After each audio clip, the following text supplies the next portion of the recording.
Sabi po natong si Mr. Jason sa obsessed daw etong si Senator Risa Ontiveros kay Pastor Kibuloy.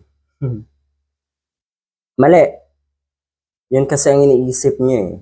Ano naman pakialam ni Senator Risa Ontiveros kay Kibuloy? Sana kung wala siyang mga karumal-dumal na akusasyon na inahain sa komite na pinamumunuan ni Risa Ontiveros. Ginagawa po niya ang kanyang trabaho.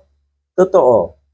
Totoo yan Obsessed si Senator Risa Ontiveros sa kasong ito ni Kibuloy. Dahil dapat lang talagang pagtuunan ng pansin at bigyan ng hustisya ang sangkaterbang biktima na itong huwad na pastor na ito. Hindi daw ito ang prioridad. Dapat hindi daw ito priority ng isang Senator Risa Ontiveros. Siguro lang to, sensational, balitang-balita kasi.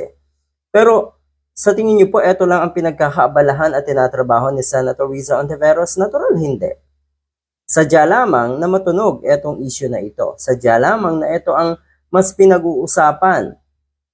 Dahil kayo rin na mga naniniwala at sumusuporta kay Kibuloy, katulad na si Mr. Jason sa ang nagpapalaki ng issue na ito. Yung inyong pagdepensa, yung inyong pagsuporta kasi sa isang tao na most wanted at maraming karumal-dumal na akusasyon, yan po ay unusual, napaka-weird, kakaiba, kabaliktaran ng normal. Kaya po naging sensational, kaya po matunog itong usapin na ito dahil na rin sa inyo. Mantakin nyo sumusuporta kayo sa isang most wanted, mantakin nyo para sa inyo ang butihin o ang mabuting tao ay isang katulad na si Pastor Kibuloy na napakasinungaling at nagkamal ng limpak-limpak na yaman dahil sa panloloko. Kakaiba kayo. Ang mga nakakapagtaka dito ay yung mga taong hindi naman siguro salat sa dunong, pero naniniwala kay Kibuloy at hindi marunong mag-discern, hindi alam kung tama pa ba ang ginagawa ng isang Kibuloy. Kayo po ang kawawa. Okay. Sabi dito, yun nga, meron kasing bagong panawagan si Senator Risa Ontiveros. Lahat po ng tinatrabaho ni Senator Risa Ontiveros, kung titignan nyo, kung pagmamasdan yung maigi, lahat po ay nagkakaroon ng linaw. Tignan nyo po, lahat ng lisensya ng mga armas ni Kibuloy ay nakumpiska na. Kaya wala ng license ang kanyang mga barel, ang kanyang mga firearms. At ngayon naman po, hinihiling ni Senator Risa Ontiveros na ipa-cancel na rin ang passport na itong si Kibuloy. Hindi ba't nararapat lang talaga yan? Isang pugante nga naman. Talagang dangerous ang taong ito. Ang pugante na ito na si Kibuloy. Kaya nararapat lamang na desarmahan.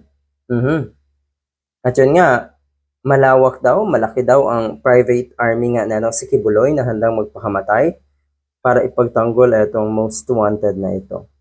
Malaking usapin din na mawala ang kanyang passport. Para kahit papano, kahit may whole departure order na yan, kahit papano, ay hindi na rin makakaalis ng bansa kung talagang naandito pa sa Pilipinas, etong most wanted nga na ito. Ulitin natin, banggitin natin uli. Totoong obsessed si Senator Risa Ontiveros sa mga bagay na may kabuluhan at obsessed siya na bigyan ng katarungan ang mga biktima ni Kibuloy. Pero never siyang naging obsessed kay Kibuloy mismo. Marami po siyang pinagkakabalahan, marami po siyang trabaho sa Senado.